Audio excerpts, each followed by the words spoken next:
kong ibahagi sa inyo ang titulo ng ating message. Na ito ay,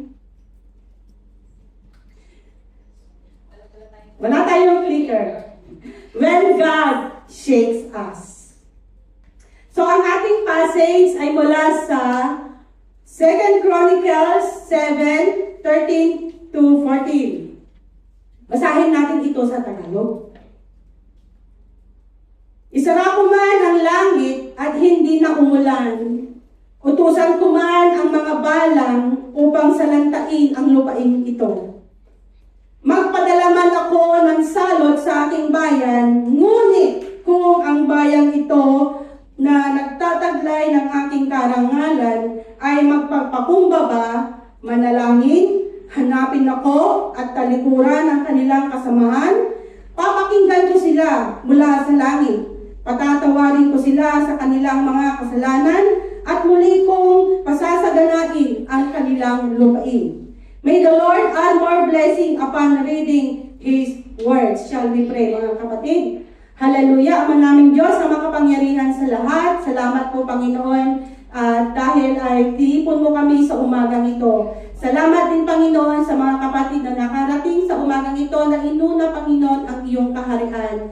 Tunay nga po, Lord, na bawat isa sa amin ay may dala-dala po kaming mga problema, mga pagsubok, anumang mga uri ng pagyanig sa buhay ng bawat isa. Dalangin ko nga po, Panginoon, na sa pamamagitan ng mensahe mo sa umagang ito, ikaw, Panginoon, ang mangusap sa bawat isa. Dalangin ko, Panginoon, na lalabas po silang lahat na may ngiti sa labi dahil alam po namin na ikaw ang katugunan ng lahat ng mga problema at pagsubok na kinakaharap ng bawat isa. Dalangin ko din, Panginoon, tulungan mo ako na maipahayag ang iyong salita sa umagang ito ng may kapangyarihan, Panginoon, at tunay nga po, Lord, na wala po akong magagawa apart from you. Holy Spirit, take over. And this is all my prayer, Lord, in Jesus' name. Amen and amen. So, ang ating verse na binasa ngayon, lalo na po yung verse 14, mamaya. Lalo na po yung verse 14 ay, madalas na natin itong naririnig bilang panawagan para sa pambansang pagsisisi. Tuwing may crisis na kinakaharap ng isang bansa, may mga sakunang nangyari, may mga paglindol. So, itong prayer na ito ang lagi nating naririnig. Pero ngayong umaga, mga kapatid, titignan natin ito na hindi lamang bilang mensahe para sa bayan, kundi bilang isang personal na paalala at paanyaya ng ating Panginoon sa kanyang mga anak. Dahil kapag dumarating ang pagsubok, kapag nagsishake ang ating buhay, ginagamit ng Diyos ang ating sitwasyon ito para kausapin at tanungin ang bawat isa sa atin. Kaya kapag dumarating ang mga madidilim na yugto at tila umuugang mundo natin, tandaan natin na ang kahulugan ng shaking is often a divine act, a moment when God intervenes to awaken, refine, or redirect His people. It's not just about physical trembling, it is about spiritual transformation. So, ito ay yung pag-shake ng Diyos sa ating pag-shake ng Diyos sa ating komportableng buhay para gisingin ang ating natutulog na pananampalataya. At ang nakikita nyo ngayon ay mga larawan. Ito ay literal na pagyanig na nararanasan ngayon sa ating bansang Pilipinas. Kamakailan lang po ay niyanig tayo ng malakas na lindol, lalo na po dito sa partes ng Mindanao. Last year talagang sunod-sunod yung lindol na nangyari, lalo na sa partes ng Davao. And aside sa mga lindol, sunod-sunod pang mga bagyo. Yung bagyo na yon, maraming mga nasalantang bahay, at makikita ninyo yung pagbaha, at nag-aalbormuto din yung bulkan. And nakakatakot din yung nakikita natin sa mga pahayagan na sinasabi natatama sa ating bansang Pilipinas, yung sinasabi nilang the big one. Ito ay literal na pagyanig. So, paano nga ba sinishake ng ating Panginoon ang isang bansa? So, through nature. Ito nga. Pero, hindi lang kalikasan ang niyayanig ng ating Panginoon. Tayo din nakakaranas ng pagyanig. Ito yung tinatawag na emotional shaking. Yung nakakaranas tayo ng homesickness. Lalo na kung ikaw ay bago pa lang dito sa Hong Kong at iniwan mo yung mga maliliit mong anak, ang asawa mo, na-homesick ka. Kami nga na kahit matagal na kami dito sa Hong Kong, ay nakakaranas pa rin kami ng ganong uri ng damdamin. Loneliness.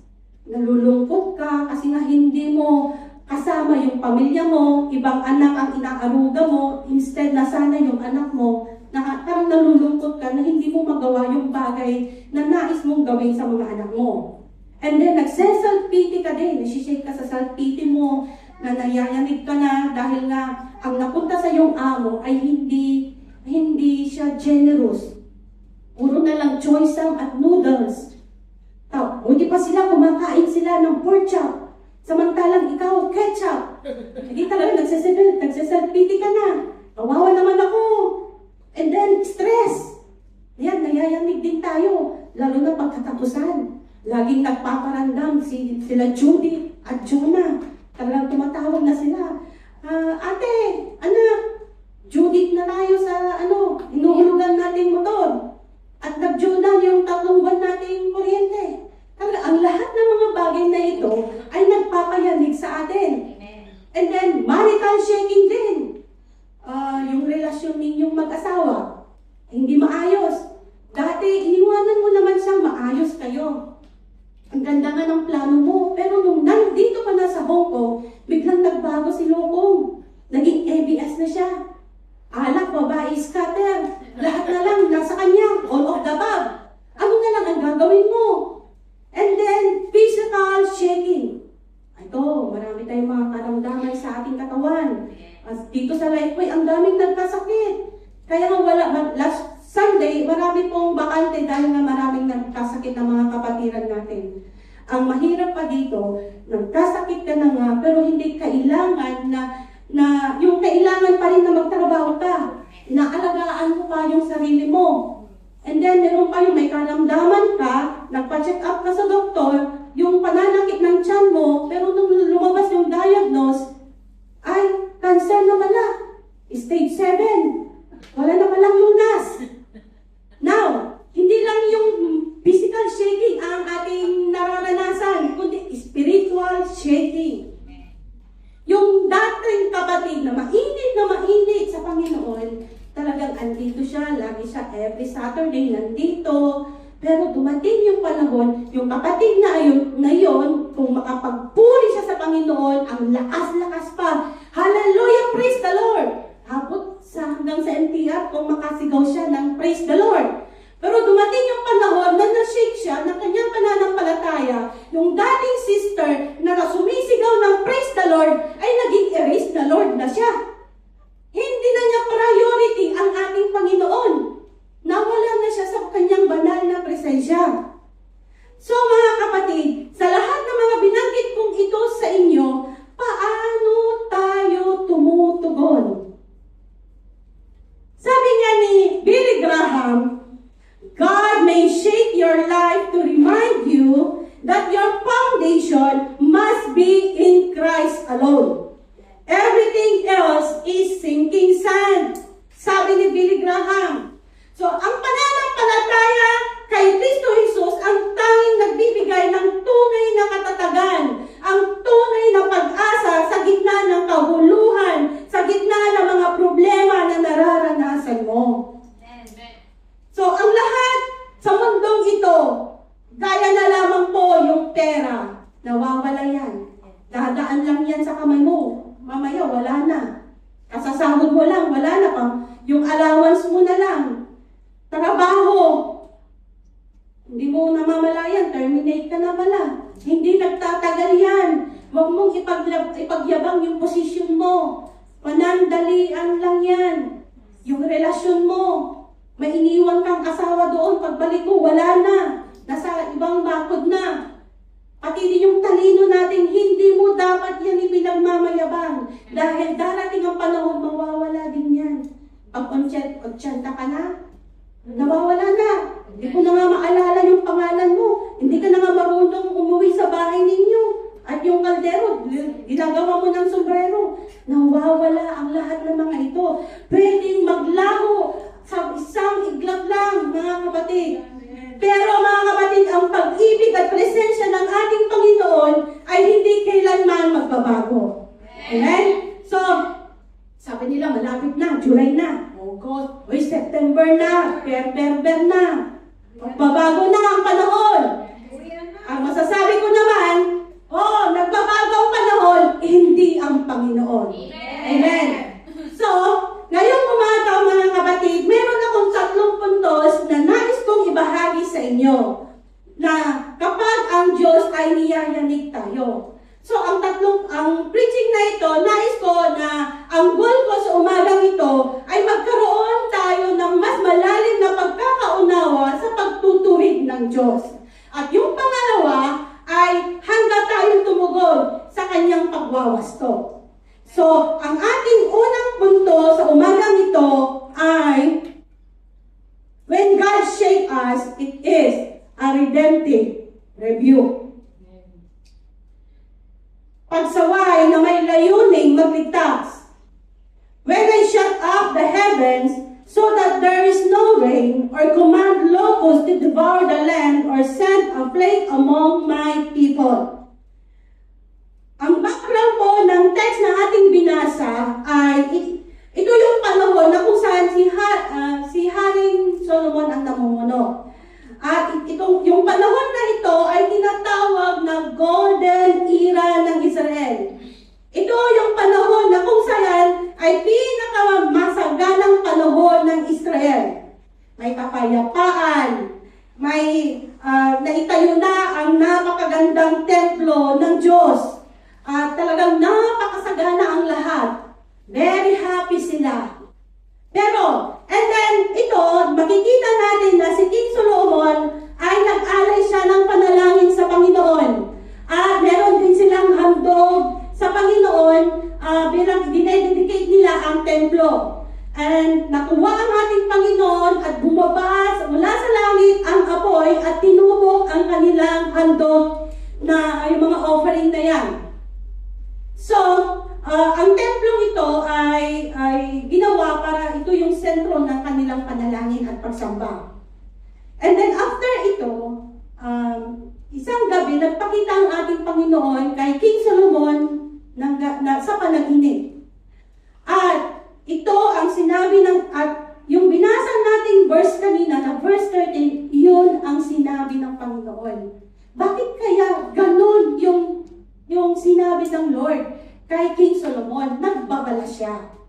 Dahil ang ating Panginoon ay omniscient God, alam niya yung past, present, and future na mangyayari sa buhay ng mga Israelita. So, nais puntuhan ng ating Panginoon, sinasabi ng Lord kay King Solomon, yes, pinagpapala ko kayo ngayon, pero alam ko na darating ang panahon na kayo ay makakalimot sa akin. Na darating ang panahon na tatalikod kayo sa akin. At sasamba kayo sa mga Diyos-Diyosan. At mapupuno ang lugar na ito ng kasamaan. So, nagbabala ang ating Panginoon sa mga Israelita na hindi para sila ay takutin, kundi para sila ay paalalahanan. Gaya na lamang po, pag nakikita ninyo, pag may naglilinis, di ba may nakikita kayong signage na beware, the floor is slippery. So, alam mo na ang sahig ay madulas. Basa. So, ikaw, may paalala na doon, dahil ikaw ay pasaway, naka-high heels ka pa, naglakad ka pa rin doon sa floor na yon, at ang bilis-bilis mo pa, ay di nadulas ka, na-hospital ka, napilay ka, and then na-terminate ka pa. O, dahil sa pagiging pasaway mo, malaking perwisyo, iyon ang mangyayari sa'yo. The same din to, kaya nga pinapaalala na ng ating Panginoon, ang mga Israelitang ito, ang babalain ito, dapat ay mag-take heed sila. Pakinggan nila yung paalala ng Panginoon. Dahil kung hindi sila makikinig sa paalalang ito, ay malaking perwisyo ang mangyayari. So, mga kapatid, parang tayo din ang kinakausap ng ating Panginoon ngayon. Hindi lang yung mga Israelita. Nangungusap ang ating Panginoon sa umagang ito. Na sinasabi ng Panginoon sa atin, including me, na, yes, anak, I know na kamit mo na yung lahat, yung mga pinapangarap mo sa buhay. Napakaganda na ang iyong bahay. Nakamit mo na yung matagal mong inaasam na dream house mo. Yung dati na bahay mo, na yung bintana mo ay ditungkod, ditulak ng buho, ngayon ang ganda-ganda na ang iyong bahay, anak. French window na. At yung dati na sirang sasakyan mo na Nissan umaandar, Nissan hindi, ay nakabili ka na ng bagong BMW. Napakaganda na ang buhay mo. At ang dami mo na rin naipundar ng mga lupain. 10 hektarya. Wow, sana all. Ako din, may napundar ako ngayon sa bahay ni amo ko, 10 pasok. Nagtatanim ako doon. Ang ganda ng buhay mo ngayon, anak, sabi ng Panginoon. Pero pinapaalalahanan kita na darating yung panahon, dahil alam na ng Lord natatalikod tayo, na may makikilala kang bagong kaibigan. Na siya ang magiging dahilan na mapapalayo ka sa aking presensya. Na kung saan ang kaibigang ito na sinasamahan mo, dadalhin ka sa beach pag Saturday. O di kaya'y dadalhin ka kung saan-saang lugar dito sa Hong Kong. At hindi mo na rin ako pinaglalaban sa amo mo. Lagi ka na lang nagpa-part-time sa maamo mo dahil gusto mo nga magpakayaman pa. Iba na yung mga priority mo. Yung dating Saturday is non-negotiable sa'yo, ay nagiging negotiable na sa'yo. So, ang bayan ng Israel ay pinili ng Diyos. Tayo din ay pinili ng Diyos. Amen? Lahat po ng mga kumilala at tumanggap sa ating Panginoong Hesus bilang Diyos at tagapagligtas ng kanilang buhay, tayo ay pinili ng Diyos. Kayo ay narito sa umagang ito, kayo ay pinili ng Diyos. So, kinakausap tayo ng Panginoon para sa atin ang babalang ito. Ang Panginoon, omniscient siya all-knowing. Alam niya, nandito ka ngayon, sabi nga nila, physically present, pero mentally absent. Yung espiritu mo nakarating na doon sa MTR, sumakay na. Nauna na siya doon sa Central. Or di kaya'y yung espiritu mo, nandun na sa loob ng Jollibee. At ang tingin nyo ngayon dito sa ating screen ay yung mga set A, set B, set 3. Hindi kayo nakafocus sa message. Kundi yung iniisip ninyo, mamaya, doon ako kakain. O di kaya, excited na kami kakain mamaya, merong sinigang. Yung ulam lang iniisip nyo, hindi yung message. Or mamaya, alam ng Lord, baka meron kang imimit na blue eyes mamaya. Kaya ngayon, pinapaalalahanan ka na ng Panginoon, huwag mong gagawin yan. May asawa ka, kapatid. So, ang katotohanan, okay. Alam niyo mga kapatid, ito yung nakakatakot Yung kung kailan naman na pinagpala tayo ng Panginoon, doon pa naman tatalikod ang anak ng Diyos. Paano ba tayo nire-review or sinasaway ng ating Diyos? Sabi nga po, meron tayong larawan dito. Ang mga nakikita ninyong larawan ay ito yung mga tinukoy kanina sa verse na binasa natin. At yung sinabi doon na locus, at nabanggit din yung locus sa Book of Joel. Ito ay tinawag ng ating Panginoon na God's Army. hukbo ng Panginoon. Minsan, kinakailangan na i-rebuke tayo ng Lord sa pamamagitan ng pagpapadala ng mga balang sa buhay natin. Hindi naman siya literal na balang ang darating sa atin, pero meron siyang gagamitin instrumento para yanigin ang buhay mo. Minsan, ginagamit ng Panginoon ang iyong amo. Nagtataka ka na lang, bakit biglang nagbago si amo? Dati, hindi naman siya ganyan ang pakikitungo sa'yo. And then, nagpipiano na siya. Kung ano-ano na yung mga dinidiman sa'yo. Bakit noon? Okay naman kayo. And then, yung dati na malaanghel na tingin mo kay amo mo, dahil nga hindi mo maunawaan kung bakit nangyayari yun sa'yo. Yung pala padala ng Diyos. Yung dating anghel, ay naging tingin mo na, tikba lang. Kasi nga, perwisyo siya sa buhay mo. Yung pala ay ginagamit ng Panginoon ang mga amo natin para ikaw ay ituwid yung hindi maganda mong attitude. Mareklamo ka kasi hindi mo ginagawa ng maayos yung trabaho mo. Masyado ka ng kampante. Hindi ka na nga rin nag-church, hindi ka nag-pray. Kaya ngayon naging prayerful ka na kasi nga pinag-pray mo na magbago muli yung amo mo. Yung magbago naman nung balik muli yung pakikitungo niya sa'yo. Ginagamit din yung mga member ng ating family. Talagang may stress ka sa kanila, bigla ka na lang aawayin, yung isa sa miyembro ng iyong pamilya, yung pala merong itinuturo ang Panginoon sa'yo. Mga kapatid, inaalaw ng Diyos ang mga ganitong uri ng sitwasyon para maging prayerful tayo. Alam niyo ba na isang tawag lang po ang magpapabago sa ating mood. Na siyang yayanig sa ating mundo. Yung tatawag sa'yo, may nangyari sa Pilipinas. Tinakbo si tatay. May nangyaring aksidente. Talagang mayayanig ka. Ang mahirap dyan ay yung sunod-sunod na lang ang mga shaking na nangyayari sa buhay mo. Yung meron na nga nangyari, may nakarating sa hospital, tapos sumasabay pa yung problema mo sa asawa mo at nalaman mo na meron na pala siyang tinalulukuhang babae. Hindi mo na alam kung alin ang haharapin mong problema. Dahil nga sa dami ng mga shaking na nangyayari sa'yo, parang gusto mo nang kumanta ng shake it to the left, shake it to the right, turn around and shake, shake, shake. Kasi nga hindi mo na alam kung alin ang unahin mo. Mapapashake ka talaga.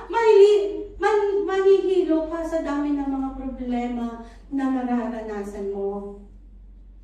Ang katotohanan sa likod ng pagyanig. Sabi nga po sa Hebrew 12:26-27, at that time his voice shook the earth, but now he has promised once more, I will shake not only the earth, but also the heavens. The words once more indicate the removing of what can be shaken, that is created things, so that what cannot be shaken may remain. So, malinaw na sinasabi sa verse ng ating binasa na tinatanggal ng ating Panginoon ang mga bagay na mas nakakaangat na kaysa sa Diyos sa puso mo. Yung mga temporary and mga earthly things na kung saan masyado mo nang pinagtutuunan ng pansin kaysa sa Panginoon. So, sa bawat pagyanig na nakikita mo, ang mga bagay na akala mo ay matibay, ay hindi pala. Gaya na lang yung sinasabi nila na malalaman mo ang tunay mong kaibigan pag ikaw ay nasa masalimuot na sitwasyon. Diba? Lagi natin nababasa yan sa Facebook, nung nagkaroon ka ng matinding problema, nasaan na yung mga kaibigan mo? So meaning, sinishake talaga ng ating Panginoon kung sino lang yung talagang totoong kaibigan sa'yo. The same din yung mga itong pinag-aaralan natin ngayon. Na huwag tayong kumapit sa mga bagay na nagigiba. Sabi nga yung awitin, si Jesus ang sandigan, hindi magigiba kasing tatag ng kabundukan, di diba? Diba? Lagi natin inaawat yun. Si Jesus lang po ang dapat nating sandigan dahil hindi niya tayo bibiguhin. Dahil siya lang po ang sandigan natin. So, naranasan nyo na ba ito? Ang magtae. Yan, nung mga bata tayo, yan, lagi din akong nagtatae noon. Bago ako magluto, magsaing, ay tinatae ko muna yung bigas. Anong purpose? Bakit kailangan na magtae? Diba? Inaalis natin yung mga ipa. O kuminsan, talagang tinatanggal natin yung mga bato. So, inaalis yung mga bagay na hindi kailangan. Dahil nga, kung hindi mo aalisin yon, magbibigay sa'yo ng uncomfortable. Baka magdudulot pa yon ng hindi maganda sa iyong kalusugan pag nakain mo yung bato. So ang maiiwan na lang ay yung bigas. Yung totoong bigas na dapat na yung mapapakinabangan natin. Ngayon, ganito din yung ginagawa ng ating Diyos sa atin. Nagagamitin niya yung shaking para alisin sa buhay natin yung mga, number 1, yung pride. Number 1 yan. Di ba? Alam nyo ba, pag tinataip natin yan, di ba, pag ganyan, pataas, baba, tapos niyuyug mo pa, ganyan. Kasi nga, inaalis, ganyan din, pag sa spiritual yan, inaalis ng Lord yung pride ng bawat isa sa atin. Yung kayabangan sa sarili. Yung masyado na tayong self-reliance, na masyado pang tiwala sa sarili mo, sa iyong kayamanan, dahil na mataba ang iyong bank account. Meron kang mga connection. Parang hindi mo na pinapansin si Lord. Parang na kampante ka na sa sarili mo dahil nga may pera ka. Si Lord, tayo mga kapatid, very limited lang yung kaya natin gawin eh. So, kailangan hindi tayo mag-rely sa sarili nating galing, sa ating sarili. Mag-rely tayo sa ating Panginoon. Dahil nga, ang sarili natin ay limitado lang po ang kaya nating gawin. Si Lord, unlimited po siya. He is able. Kaya niyang gawin yung mga bagay na imposible sa mata ng tao. At inaalis din ng Panginoon yung comfort zone natin. Yung masyado ka ng kampante sa sarili mo na nais ng Lord na bigyan ka ng bagong ministry. Lagi akong tumatanggi. Okay na ako dito. Paupo-upo, nakikinig ng preaching. Okay na ako doon, pastor. Binigyan ka ng ministry, mentor. Nag-mentor ka, pero dinecline mo. May nagsabi sa akin, mag-decline na ako, elder, kasi hindi ko deserve maging mentor, sabi niya. Ang sabi ko naman tayo hindi deserve. Mga kapatid, ako hindi ko po deserve ang tumayo sa inyong harapan. Nakakatayo lamang po ako dito, it's all by the grace of God. Salamat sa Panginoon dahil binibigyan tayo ng mga pribileyo na gaya ng ganito, na mga kapagpahayag ng salita ng Panginoon, na binibigyan ka ng pribileyo na umawi, pribileyo na mag-mentor. Malaking bagay na yan para sa kaharian ng Diyos. Huwag kang tumanggi. Kung nile-level up ka ng Panginoon, i-grab mo yun. Dahil ayaw ng Panginoon na nandyan ka lang sa comfort zone mo. Nais ng Lord na i-promote ka. Now, ano ba yung mga nais tanggalin ng Panginoon? Ito yung mga hidden sin. Na mga itinatago natin mga kasalanan. Kaya mong itago sa mata ng tao ang mga kasalanan mo, pero sa mata ng Diyos, alam na alam niya ay every detail ng buhay mo. Alam ng Panginoon yung bawat pahina ng buhay mo, bawat kabanata ng buhay mo, kaya wala kang maitatago sa Panginoon. Kaya kasi nga, yung mga kasalanan ito ay unti-unting papatay ito sa ating kaluluwa. Ang Panginoon, binabanal tayo ng Diyos, kaya niya tayo niyayanig. Sabi nga po dito, now, may tanong ako. Ano ang iba ng buhay mo ngayon na gustong alasin ng Diyos sa pamamagitan ng pagyanig na nararanasan mo? Paano kung ito ay masakit? Paano kung ang tinatanggal ng Diyos ay yung mga bagay na matagal mo na ang pinanghahawakan? i-let go mo na yung kinakasama mo, lalo na hindi kayo kasal. Hindi kayo pwedeng ikasal kasi nga kasal din siya sa iba. Nais ng Lord na iwanan mo siya.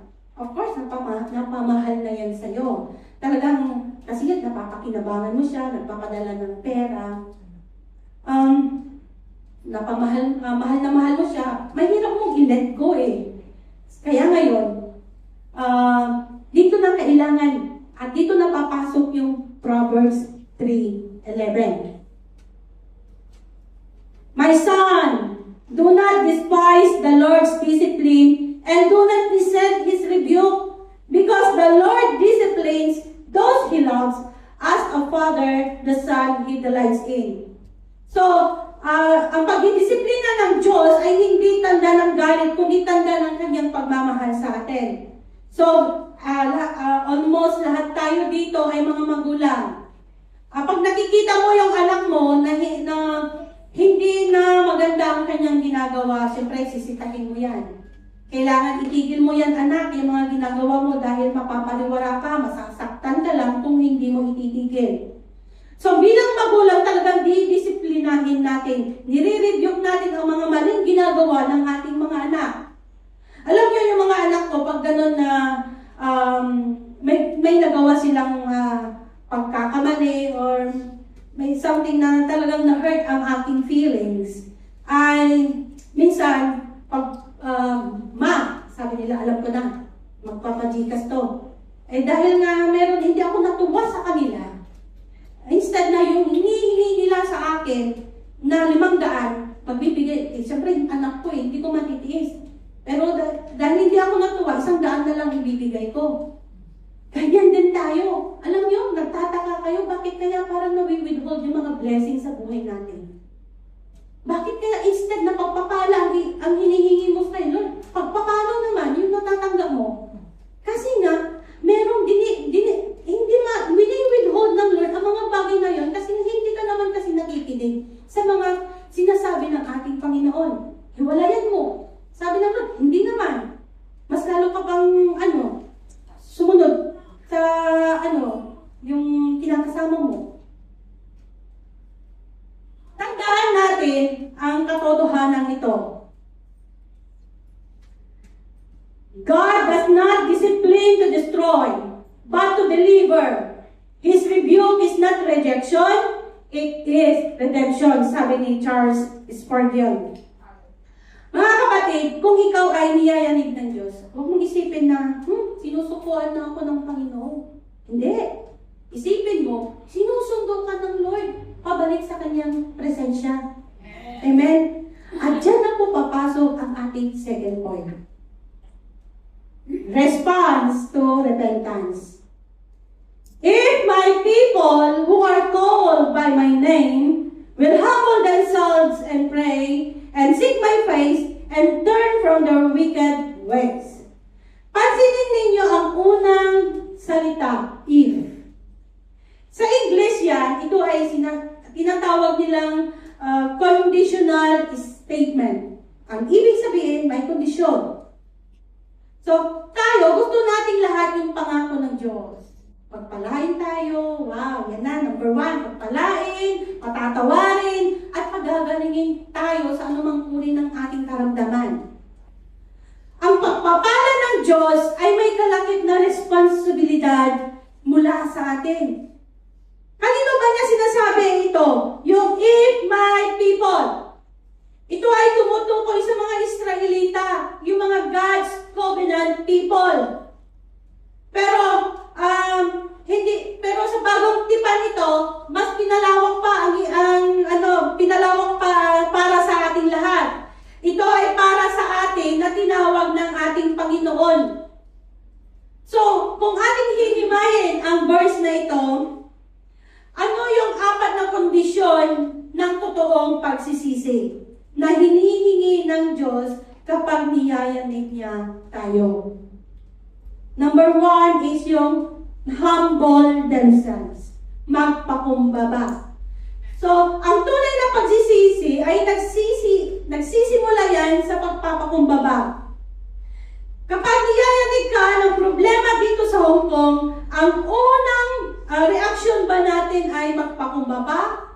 magmalaki. Ang taong ma-pride, kapag may problema yan, nagrereklamo yan sa Lord. Lord, bakit ako pa? Bakit ako na lagi naman akong nag-church? Ang aga-aga ko pa nga dumadating eh.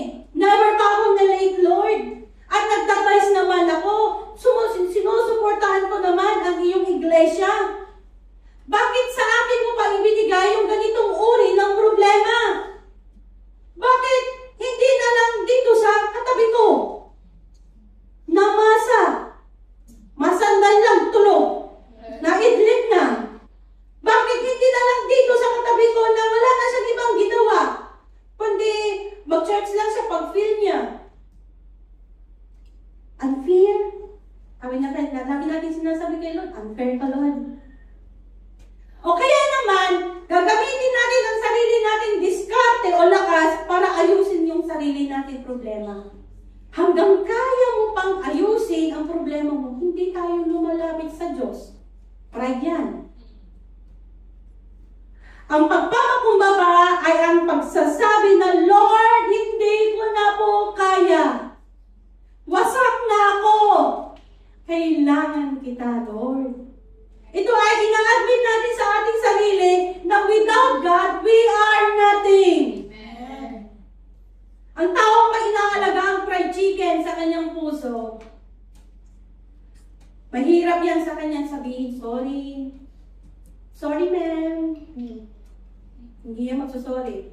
Sorry, kapatid. Pasensya na, nagkamali po. Nagkamali ako. Nagkasala ako. Pride po yan. Yung hindi ka marunong magpakumbaba. Kung wala si Jesus sa buhay mo, mahirap itong gawin dahil likas na sa ating mga tao ang ipagtanggol sa ating sarili. Basta, siya may kasalanan eh. Bakit mo na ako magsasorry? Kaya po mga kapatid, napakahalaga ang humility sa pagsisisi. Dahil hindi ka makakalapit sa ating Panginoon na mayabang ang puso natin. Now, matapos mong magpakumbaba, ito na, pray. Lumuhod at manalangin. Hindi ito yung prayer na kung saan na, Lord, good night, tulog ka na, hindi ka na nakapag-usap sa Panginoon. Hindi rin ito yung panalangin na kung saan memoryado. Kinakabisado mo na lang, basta, siyempre, nagmamadali ka, kung ano-ano na lang yung prayer mo, nag-pray yung mga memoryado mo na lang. Kundi ito yung panalangin na kung saan, yung may pusong dumadaing sa Lord, yung humihingi ka ng tulong dahil tulong at habag ng Panginoon at Lord, kailangan kita, kumilos ka sa buhay ko. Ganon ang panalangin. Third, yung seek my face. Hahanapin ako. Ano yung hahanapin ako? Ano yung, Lord, nasa lutod ka ba ng kortina? Ganon ba yun? Ang ibig sabihin? May dalawang, yung seek my face ay, yung seeking God's head, tsaka yung seeking God's face, magkaiba yan. When we say seeking God's head, ang habol ko lang dito ay kung ano yung pwedeng gawin o ibigay ng Panginoon sa'yo. Halimbawa, Lord, bigyan mo ako ng pera. Kailangan ko, Lord, ang pangbayad ko ng anniversary. Yun. O di kaya, Lord, pagalingin mo ako sa aking karamdaman. O di kaya, Lord, bigyan mo ako ng boyfriend. 45 na ako, Lord. Yun, ang ibig sabihin ng seeking God's hand. Kung ano lang yung pwedeng gawin ng Panginoon o ibigay sa'yo. When we say seeking God's face, ang habol mo dito ay yung kanyang presensya, yung relasyon mo sa Lord, yung kalooban ng Panginoon. Hinahanap mo siya, hinahanap mo siya dahil siya ang Diyos mo. Hindi dahil may kailangan ka. Turn from their wicked ways. Tatalikod sa masamang gawa. When we say turn from their wicked ways, ang totoong pagsisisi ay yung pagpapasya na, Lord, sorry. Tatalikuran ko na yung maling relasyon na ito. Isusorry ko na siya, Lord. Yun. When you say turn from your wicked ways, lalayuan mo na yung mga bagay na alam mo na magpapalayo sa'yo sa Lord. Share ko lang po, mga kapatid. Kailan lang po ito nangyari? Nag-travel po sila amo ko. So, pag walang amo, edi very happy. Wala sila. Kahit na maraming mga do this, do that. At isa sa mga do this na iniwan ni amo ko na assignment ko ay yung labahan ko ang kanilang mga winter clothes. At marami doon ay mga bago pa. Eh di, syempre masaya-masaya kahit na marami akong trabaho, okay lang. Eh syempre, pag walang amo, minsan ang ginagawa natin, parang pabanjig-banjig, sige lang, mapatatapos din ako. Alam ko na mali ako. Yung isa sa mga linabahan ko is, iba yata yung napindot ko. Nung isasampay ko na talagang para akong nabuhusan ng malamig na tubig, tumikit yung print. Eh bago pa, original. Sabi ko parang nung nakita ko na to, parang biglang lumitaw yung mukha ng amo ko sa kisame. Parang nakikita ko na yung mata niya ng lilis eh. Kasi alam ko, pagdating sa damit, very stricto siya. And then, pag nagkakamali ka, don't say sorry. Bawal.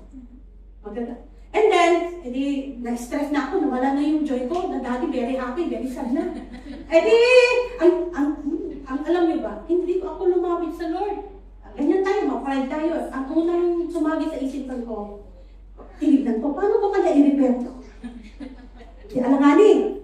2, sabi ko, alanganin. Nag-chat na ako ng mga kasister. Sister, magtignan nyo nga sa tawag to o sa pindodo kung merong ganitong puring damit.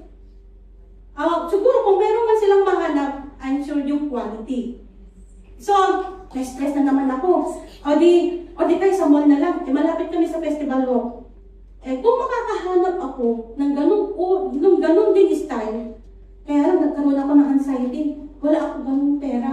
Wala akong pera, pambili.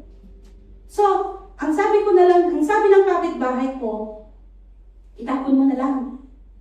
Uy, good idea. Pero nakonsensya ako. So, sabi ko, dahil wala doon, wala sa tatlong option na yon, di talagang nag-isip na lang ako ng magandang kalusot. Parang napaka-wicked naman. Talagang umiyak na talaga ako. Doon ko talaga nabagbag yung damdamin ko na kung maaari lang talaga, ayaw kong magkamali sa aking amo. Ginagawa ko talaga yung best ko para sa kanila, and then kung maaari talaga, ayaw kong magkamali.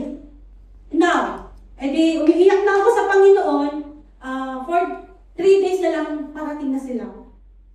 Okay pa lang siguro hindi pa real yung aking prayer that time.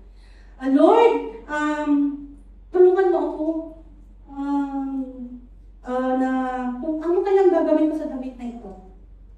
Lord, kung humingi na rin lang ako ng prayer sa'yo, kung maaari lang, Lord, i-extend mo yung bakasyon nila. O di kaya, Lord, darating na lang sila pagkatapos na yung kontrata. Yay, sabi. Pero hindi naman pwede. Ito na, 1 day na, nag-message na si amo. See you. We're coming home. Ito na. Parang namatanda na ako dun sa terrace namin. Umiiyak na ako, Lord. Hindi ko na alam ko ang gagawin ko. Inamin ko talaga na mali ako. Namali ako sa set ng washing machine at hindi ko siya nasampay at kung ano-ano pa yung mga wicked things na naisip ko para lang pagtakpan yung kasalanan ko. Now, namin ko yon sa Panginoon, talagang lumuhod ako, sabi ko, Lord, kung hindi ka mag-i-intervene, baka ma-determinate ako. Kung maaari lang, Lord, ayaw ko yung ganito, ang tanda-tanda ko na napapagalitan pa ako. Lord, anong gagawin ko? Parang awa mo na. Kung hanggang dito na lang talaga ako sa Hong Kong, kung nang dahil lang dito ma-terminate ako, wala akong magagawa. Dahil nga po sa aking edad ay mahirap, alam ko mahirapan na rin akong maghanap ng amo. Or di kaya kung okay naman ako doon, walang bata, pero ayaw ko na talagang mag-alaga ng bata. So Lord, gusto ko dito Gusto ko dito kasi malaya ako. Kahit na merong mga mood swings ang aking amo, okay lang, kaya ko siyang sayawan. And then Lord, edi naman talagang umiiyak ako sa Panginoon. Kung minsan yung mga prayer request natin sa Panginoon, parang napakasili pa. Lord, parating na sila. Sana rapture na, Lord. Hindi ko na alam ang aking gagawin. Pero after that, alam niyo ba, after akong umiyak sa Panginoon, nagkaroon ako ng moment ng, yung kapayapaan, na pag sinabi mo yung talagang totoong damdamin mo sa Panginoon, na, and ito na, gabi na, ay dumating na sila. Wala na, parang binigay ko na sa kamay ng Panginoon kung ano yung magiging kapalaran ko sa gabi niyo. Kasi gabi sila darating. Of course, hindi naman tayo biglang susugod yan. Talagang takot-takot pang na prayer. Siyempre, tinitignan mo kung ano magandang mood niya mo. O dito, okay na. Ayan, alam niyo ba na himala siyang himala? Kasi kilala ko si Ama ko. And that time, parang napaka-smooth ang aming pag-uusap. Yung talagang payapa, hindi siya sumisigaw, hindi nanlilisik ang kanyang mata. So, tunay nga po na wala pong mahirap sa ating Panginoon. Amen? When we approach the throne of His grace, there is mercy that we needed. Amen! Hallelujah! At sabi din po sa Proverbs, the king's heart is like a channel of water in the hands of God. He turns it whatever He pleases. So, ang hari, kung ang puso ng hari ay kaya ng Diyos na ibaling, kaya din niyang ibaling ang puso ng amo mo. Amen? So, kapag ikaw ay nagpakumbaba at nagsisi sa iyong mga kasalanan, na gaya yung ginawa ko, inadmit ko na ako'y nagkasala, at nagpray ako sa Panginoon, I seek God's face. So, wag yung, kung ikaw ay may kinakatakutan, or kung ikaw ay nagkamali, wag palusot ang hanapin mo. Hanapin mo ang mukha ng Diyos. Amen? Gaya na lang po yung sinasabi sa Isaiah 55:7, let the wicked forsake their ways, and the unrighteous their thoughts. Let them turn to the Lord, and He will have mercy on them, and to our God, for He will freely pardon. Ang Lord, hindi po siya madamot sa awa. Mahabagin ang Diyos natin. Amen? At tandaan din natin, may we be a people who do not wait for disaster before we kneel, but choose repentance before judgment comes. So, huwag mo nang hintayin pa yung hagupit na matinding trahedya sa buhay mo bago ka magbalik o mag-pray sa Panginoon. Tingnan natin yung lalawang ito. Ay, siya yung halimbawa. Ito yung kwento ng prodigal son. Siya ay nayanig na matinding kaguluhan, ng kagutuman, kahirapan at matinding pag-iisa sa malayong lugar. Siya ay dating mayaman, malaya at masagana ang kanyang buhay sa piling ng kanyang ama. Sa gitna ng matinding pagyanig sa kanyang buhay, ay nagising siya sa katotohanan. Naalala niya ang kanyang mapagmahal na ama.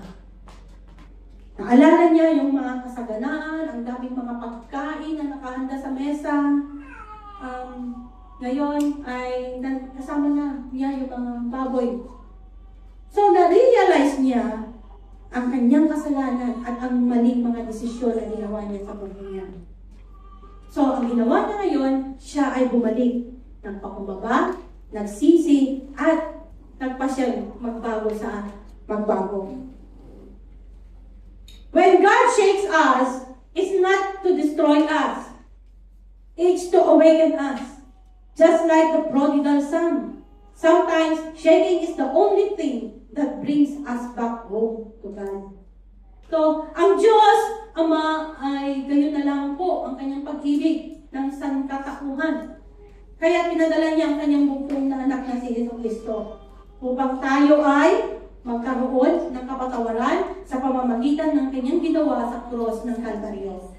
At doon sa cross ng Kalbaryo ay binayaran na ni Jesus ang lahat ng mga kasalanan na naglalayo sa atin sa kanyang banal na presensya. At kapag tinanggap natin ang kanyang sakripisyo, at in-acknowledge natin yung ginawa niya doon sa cross ng Kalbaryo, ay hindi ka lang niya patatawarin. Pinapagharian ka niya ang ating mga buhay. Sabi nga po dito sa quote, repentance is more than just sorrow for the past. Repentance is a change of mind and heart, a new life of denying self and serving the Savior as King in self's place. So ang pagsisisi, ito yung desisyon na ibababa mo yung sarili mong korona. At si Jesus na ang maghahari sa buhay mo, sa puso mo. Siya na ang maghahari sa lahat ng mga desisyon mo. Si Jesus na ang maghahari sa mga finances mo. Si Jesus na ang maghahari sa mga relationship mo. Si Jesus na ang maghahari sa iyong buhay. So every time na meron kang gagawin sa buhay mo, dapat kinukonsulta mo muna si Lord. Dahil siya na nga ang hari ng buhay mo. So kapag nagawa natin ang mga tamang tugon na ito,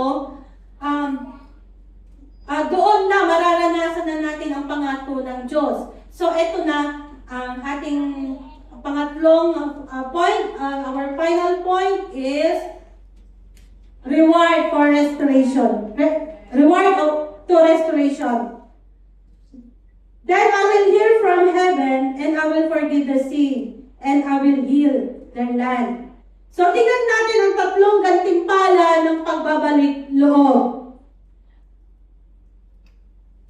Una ay yung diringgin ko mula sa langit. I will hear from heaven. Pagagalingin ko ang yung lupain. So, ibinabalik na ng Diyos ang mga biyaya at kaayusan at pagpapala sa iyong buhay. Diringgin na ng ating Panginoon ang ating panalangin. Hindi na nanatiling at tahimik ang ating Panginoon, kundi nakikinig siya sa bawat pag-iyak. Nakikita ni Lord ang bawat pag-iyak mo, ang mga daing mo sa Kanya. Diringgin na ng Lord dahil nga nagpakumbaba ka na sa Kanya. At sabi din doon, patatawarin ko ang kanilang mga kasalanan. So, ibabalik na ng Panginoon ang naputol na relasyon natin sa Kanya. Dahil ang kasalanan ang naging hadlang sa presensya ng Diyos, kapag tayo ay tunay na nagsisi, pinapatawad na tayo. At tandaan natin, pinapatawad tayo ng Diyos, hindi dahil feeling mo karapat-dapat ka.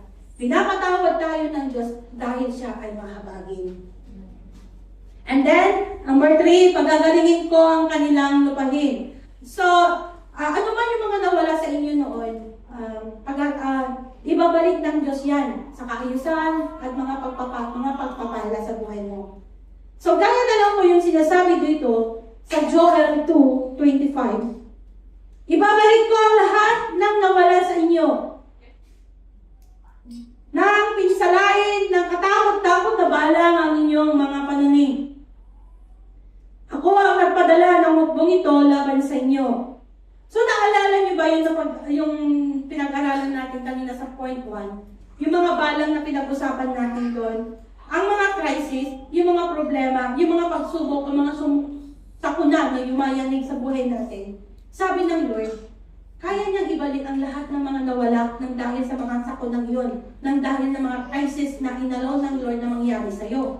So, ano man yung nawala sa'yo doon, ibabalik ng Lord yan.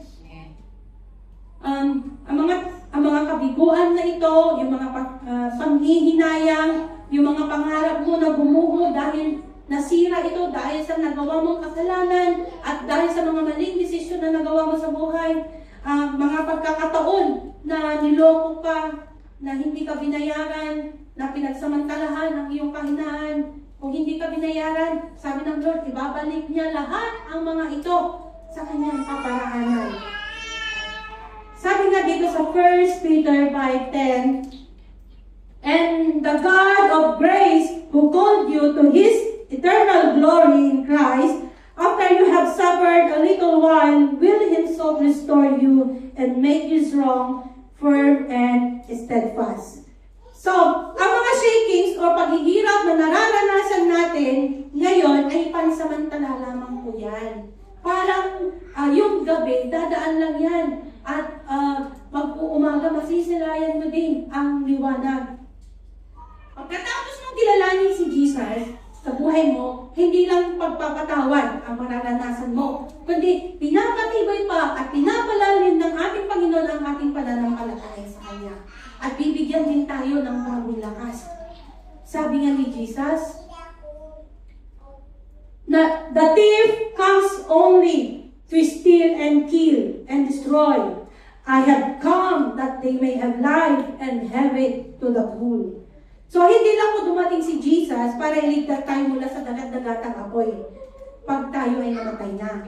Kundi, dumating siya dito sa lupa at bibigyan tayo ng masaganang buhay kahit nandito pa lang tayo sa lupa.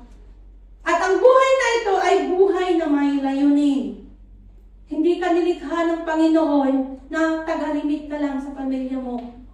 Hindi ka nilikha ng Panginoon na ang purpose mo dito ay pajikas dito, pajikas doon.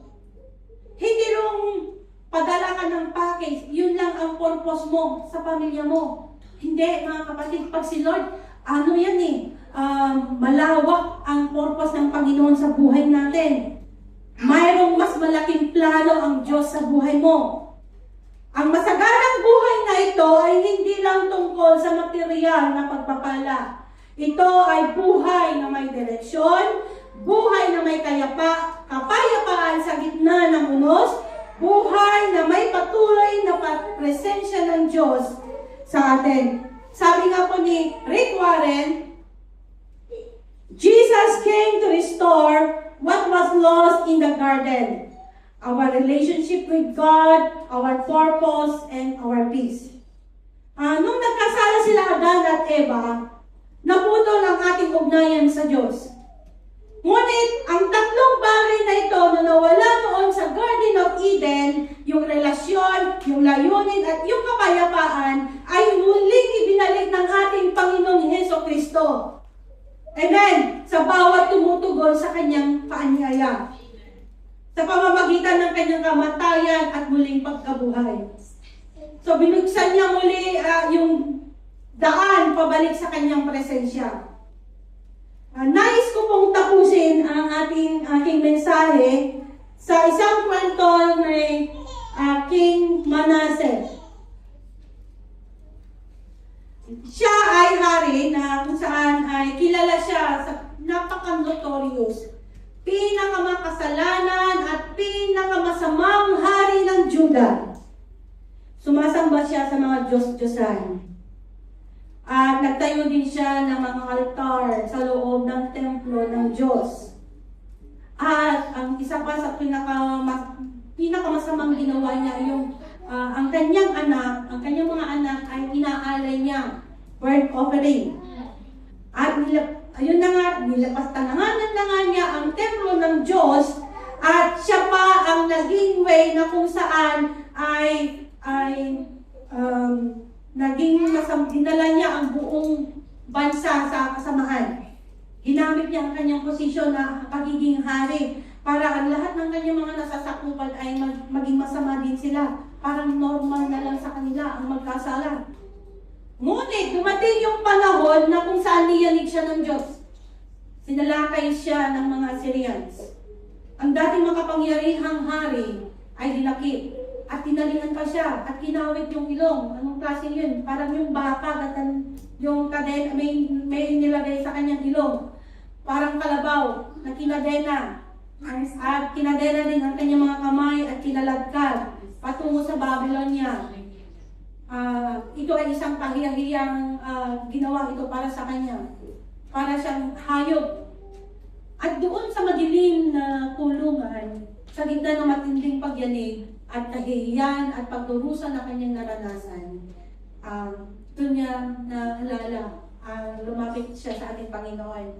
Nagpakumbaba siya at nanalangin siya ng mataimtim sa Panginoon. Hinanap niya yung mukha ng Diyos. At ano naman yung naging tugon kaya ng Panginoon? Pinatawad siya. Dininig niya ang kanyang panalangin. At hindi lang pinatawad ng ating Panginoon, kundi nirestore siya sa kanyang posisyon na hari. And yan yung sinasabi natin, God is grace. Hindi niya deserve it. Diba? Kung sa atin yan, ang dami niyang mga, diba, masama niyan. Deserve niya na makulong. Deserve niya mamatay. Pero si Lord, pag nakita niya yung anak niya na nagpapakumbaba, nagsisisi, ay nagpapatawad ng Panginoon. Amen. Amen? Amen. So, kaya nga po mga kapatid, si Manase ay naging sobrang samaman at napakatigas man ang kanyang ulo. Kung magiging tapat lang po tayo sa Panginoon, parang tayo din yan si Manase. Parang nasasalamin din natin ang ating sarili sa Kanya. Pasaway din tayo, marami din tayong mga hidden sin. Marami din tayong mga ginagawang mga bagay na alam natin na laging napapakunot ang ating Panginoon. Dahil nga marami din tayong mga ginagawa. Pero every time na lumalapit tayo ng may pagpapakumbaba sa ating Panginoon at humihingi ng kapatawaran, humihingi tayo ng direction, ang Panginoon, He is faithful and just forgive us our sins. Amen? So, ang biyayang nagpapatawad at nagre-restore. Alam niyo ba, yung Diyos na siyang nagpatawad kay Manase, ay siya din yung Diyos na nagpapatawad sa atin. So, ang nais ng Lord sa atin ay yung lumapit tayo magpakumbaba sa Kanya. Kaya nga po mga kapatid, kung iyayatig ka ng Diyos ngayon, inuuga tayo ng mga iba't ibang uri ng problema, pinansyal, kalusugan, mayroong kang karamdaman sa sarili mo, relationship niyo sa Lord, kung inuuga ka dito, ay yung relationship mo sa pamilya mo, or di kayo mayroong kang pinagdadaan ng problema ngayon, na matinding problema ngayon, merong inaayos ang ating Panginoon sa atin. So, tandaan natin, when God shakes us, ito ay redemptive review. Nais ng Diyos na mag-response tayo to repentance at matatanggap mo na ang reward of restoration. So, let's all stand and let's sing the song. Okay.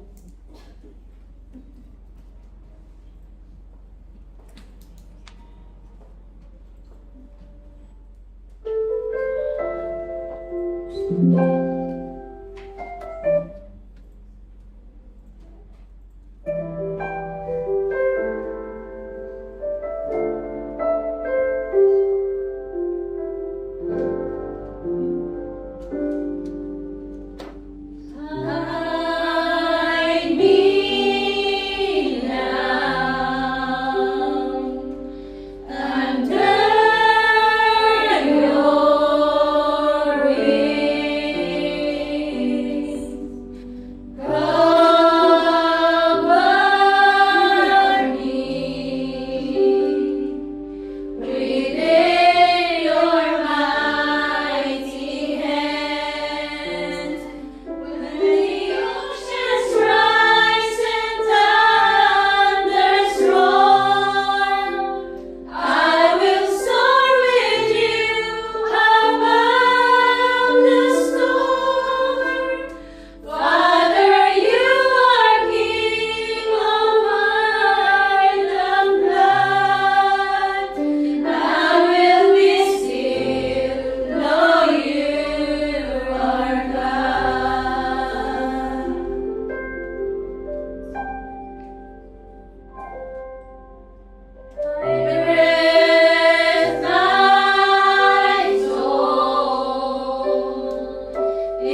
ng Diyos ngayon.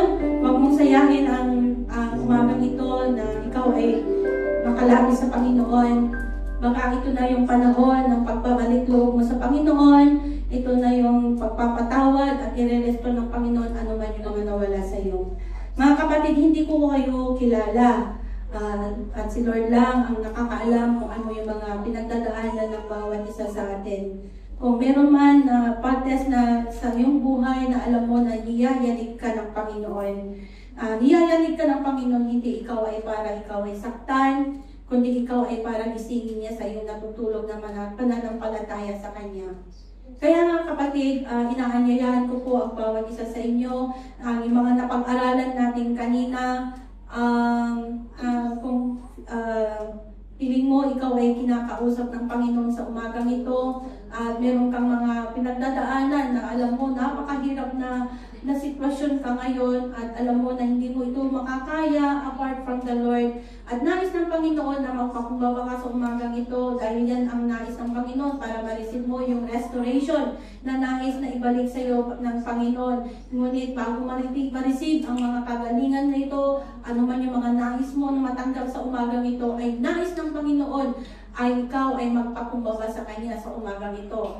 Alam mo ba, sa pagpapakumbabang ito, kung ikaw ay alam mo na hindi mo kaya yon apart from the Lord, itaas mo lang ang iyong kamay at ikaw ay aking ipapanalangin. Ano man yung mga sitwasyon na kinakaharap mo ngayon, ipapanalangin kita. Kung ikaw kapatid ay may dinaramdam ka sa iyong sarili, sa iyong, merong miyembro sa iyong pamilya na may karamdaman ngayon, i-represent mo ang taong ito at itaas mo ang iyong kamay at ating ipapanalangin kung sino man yung miyembro ng iyong pamilya na nangangailangan ng kagalingan. At kung ikaw naman ay meron kang ibang mga problema na kinakaharap ngayon, itaas mo lang sa Panginoon at ang mga pagyanig na ito, alam po natin na merong way ang Panginoon para tayo ay katagpuin niya sa mga nangyayari sa buhay natin ito. So, sa umagang ito, itaas niyo lang ang mga kamay at tayo manalangin. Hallelujah, Lord. Thank you sa umagang ito, Panginoon, na alam po namin na ikaw ay nangusap sa buhay ng bawat isa. Nakikita mo ang mga kamay nito, Lord, na nagtaas ng kanilang mga kamay. Sila po ay nakakaranas ng shaking sa buhay nila. Niyayanig sila ng mga matinding pagsubok, O God.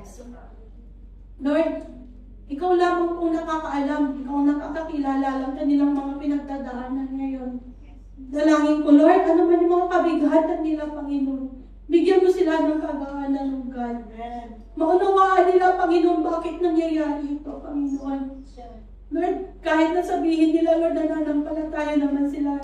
But Lord, hindi po kami exempted sa mga ganitong uri ng pagsubok o ganitong uri ng problema. Kaya nga po, Lord, bigyan mo sila ng kalakasan, Lord, para, Lord, na maharap nila ang mga ganitong uri ng pagsubok, O God. Alam po namin, Lord, na tapat ka sa mga pangako mo. Inaalaw mo man yung mga ganitong uri ng pagsubok, O God, o problema. Pero sinabi mo, Panginoon, I will never leave you, nor forsake you, sabi mo, O God. Lord, sa mga kapatiran ko, Lord, ay tinataas nila ang kanilang kamay dahil meron silang mga kamag-anak, meron silang miyembro ng pamilya na nangangailangan sa oras na ito ng iyong makapangyarihang pagkilos, O God. Lord, inilalapit ko sila sa inyo, Panginoon, dahil sa iyong mga kamay, Lord, alam po namin, Lord, na hindi po maiksi ang iyong mga kamay para hindi mo maabot ang kanilang mga panalangin. Dalangin ko, Lord, sa lahat ng mga merong mga kamag-anak na itinataas na may karamdaman, Panginoon, dalangin po namin yung miracle healing be upon today, O God, in the name of Jesus. I pray the resurrection power of our Lord Jesus be upon today, O God. Tunay na po, Lord, wala akong imposible sa iyo, Panginoon, na gawin, Panginoon, sa mga anak mo ang nagtitiwala at nagtatapat sa iyo. Dalangin po namin, Panginoon, punuin mo ng iyong kalwalatian sa loob ng ospital na iyon na nangaratan, Panginoon. Ibalik mo, Lord,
Dalangin ko, Lord, katagpuin mo kami, Panginoon, ang lahat ng mga pagyanig na ito. Alam po namin, Panginoon, may dakila kang plano na ito para mas lalo po kami lumapit sa iyo, mas lalo pa kami manampalataya at magtiwala sa iyo. Dahil yung alam po namin na wala nang magagawa, pero pag ikaw ang aming inuna, pag ikaw ang aming pinagkatiwalaan, Panginoon, meron kang magagawa. In the name of Jesus. Hallelujah. At salamat din, Panginoon, sa lahat ng aking mga kapatid na inuna ang iyong kaharian. Salamat po sa buhay nila, Panginoon. Dalangin ko, Lord, na lalabas sila, Panginoon, na may ngiti din sa labi, Panginoon. Dahil alam po namin, Lord, na kinatagpo mo na, Panginoon, ang lahat ng kanilang prayer request and petition, O God. At palagi mo, Panginoon, i-renew ang aming strength, O God, dahil sa buong linggong ito nakapaguran po namin. But Lord, na inuna ka pa rin nila. Salamat, Panginoon. Punuin mo kami ng iyong kalwalatian. Punuin mo kami, Panginoon, ng iyong gloria, Panginoon. Tulungan mo po kami, Lord, na mas lalo po kami manampalataya pa sa iyong Panginoon. Hallelujah. Salamat, Panginoon, sa araw na ito. Tabunan mo, Panginoon, ng iyong banal na dugo ang bawat kapatiran mo, Lord, na narito, Panginoon. Salamat, Panginoon, ngayon pa lamang kiniklaim na po namin in advance ang mga prayer petition ng ating mga kapatid na narito, Panginoon. Bigyan mo sila, Panginoon, kapayapaan at kagaanan, Panginoon, dahil alam po namin, Lord, nagkaroon na po ng katugunan ng kanilang mga panalangin. Salamat, Panginoon, at ito po ang aking samot dalangin sa umagang ito. In Jesus' name we pray. Amen. Hallelujah.